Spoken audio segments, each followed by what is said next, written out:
Assalamualaikum warahmatullahi wabarakatuh. Halo anak-anak kelas 4, bagaimana kabar kalian hari ini? Alhamdulillah, Pak Guru doakan semoga kalian dalam keadaan sehat walafiat. Tetap semangat belajar, tetap menjaga kesehatan, dan tetap menjadi anak yang soleh-solehah. Amin ya robbal alamin. Alhamdulillah, pada kesempatan yang baik ini Pak Guru akan memberikan materi Pendidikan Agama Islam dan Budi Pekerti kelas 4, semester 1, pelajaran yang ketiga, yaitu Aku Anak Solih. Pada submateri jujur disayang oleh Allah Subhanahu wa taala dan perilaku amanah. Sebelum kita lanjutkan, marilah kita berdoa terlebih dahulu. Berdoa mulai. Bismillahirrahmanirrahim. Rabbi zidni ilma warzuqni fahma. Amin ya rabbal alamin. Anak-anak, bagi yang baru bergabung di channelnya Pak Guru ini, silakan klik subscribe dan tombol loncengnya agar kalian selalu mendapatkan video terbaru dari Pak Guru selanjutnya. Terima kasih. Anak-anak, kalian pasti suka menjadi anak yang baik, jujur, amanah, dan selalu hormat dan patuh kepada orang tua dan guru. Tahukah kalian apa keuntungan menjadi orang yang baik itu? Mari kita pelajari bersama-sama. Bersama dengan Pak Guru, kita akan belajar Aku Anak Solih. Anak solih disayang Allah Subhanahu wa ta'ala. Pembahasan yang pertama adalah jujur disayang oleh Allah Subhanahu wa ta'ala. Perhatikan kisah berikut ini. Anak gadis yang jujur. Pada suatu malam, Khalifah Umar ditemani pengawalnya berkeliling negeri untuk melihat dari dekat kehidupan rakyatnya. Sampai di pinggiran kota Mekah, Khalifah tertarik melihat sebuah gubuk kecil. Beliau mendengar suatu percakapan. "Anakku, malam ini kambing kita mengeluarkan susu sedikit sekali. Ini tidak cukup untuk memenuhi permintaan pelanggan besok pagi," keluh wanita itu kepada anaknya. Dengan tersenyum, anak gadisnya itu menghibur. "Ibu, tidak usah disesali. Inilah rizki yang diberikan Allah kepada kita hari ini. Semoga besok kambing kita mengeluarkan susu yang lebih banyak lagi. Namun aku khawatir para pelanggan tidak mau membeli susu kepada kita lagi. Bagaimana kalau susu itu kita campur air supaya kelihatan banyak?" Kemudian gadis itu, "Jangan, Bu." Gadis itu melarang. "Bagaimanapun, kita tidak boleh berbuat curang. Lebih baik kita katakan dengan jujur kepada pelanggan bahwa hasil susu hari ini hanya sedikit.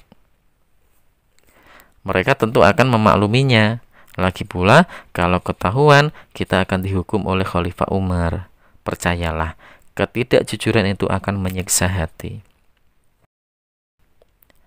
Bagaimana mungkin Khalifah Umar tahu?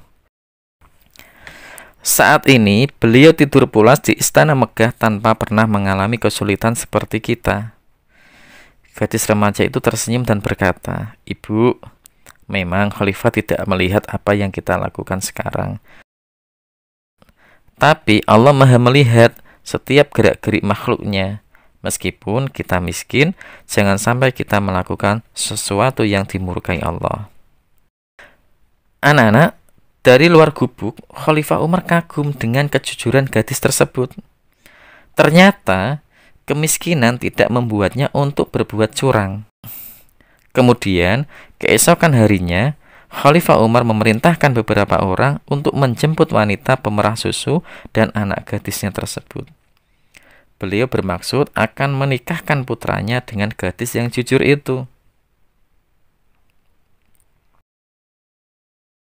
Allah Subhanahu wa ta'ala sangat senang kepada orang yang jujur, yaitu yang tulus dan lurus hatinya, tidak curang. Misalnya, jujur mengerjakan tugas seperti ujian atau ulangan, tidak mencontek, dan jujur menggunakan uang seperti mengembalikan uang kembalian sisa belanja. Mengatakan sesuatu dengan jujur, misalnya mengakui kesalahan. Seperti pertanyaan guru. Ya, jadi ketika bapak atau ibu guru bertanya, apakah kalian belajar di rumah? Ya, apabila kalian tidak belajar, bilang saja, saya tidak belajar. Jadi mengatakan dengan jujur. Jika kalian belajar, bilang saja, saya belajar. Itu namanya anak yang jujur. Anak-anak, apa keuntungan orang jujur? Keuntungannya adalah Allah Subhanahu wa taala senang dengan orang jujur, sayang dengan orang jujur. Kemudian sikap jujur juga disenangi semua orang. Orang jujur selalu banyak teman dan dicari orang. Sebaliknya, Allah Subhanahu wa taala tidak senang kepada orang yang tidak jujur, orang yang bohong.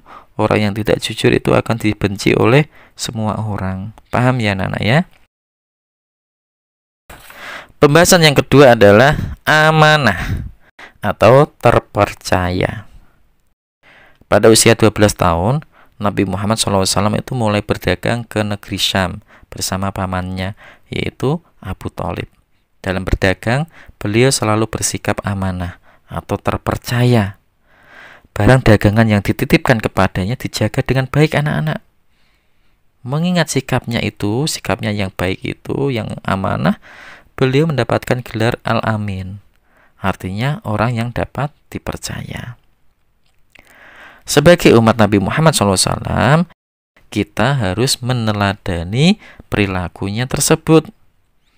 Misalnya, anak-anak harus rajin belajar, menjaga nama baik orang tua kita, mengerjakan tugas sekolah, dan menjaga nama baik guru dan sekolah. Itulah sikap meneladani perilaku Nabi Muhammad SAW. Jadi perilaku anak soleh yang kedua adalah amanah, yaitu terpercaya. Anak-anak harus selalu memiliki perilaku jujur dan amanah dalam kehidupan sehari-hari. Begitu ya anak-anak ya. Alhamdulillah. Anak-anak, setelah kalian mempelajari perilaku terpuji, jujur, dan amanah, sikap kebiasaan yang harus kalian lakukan adalah kalian harus menjadi anak yang jujur dan amanah dalam kehidupan sehari-hari. Amin ya robbal alamin. Demikianlah yang bisa Pak Guru sampaikan.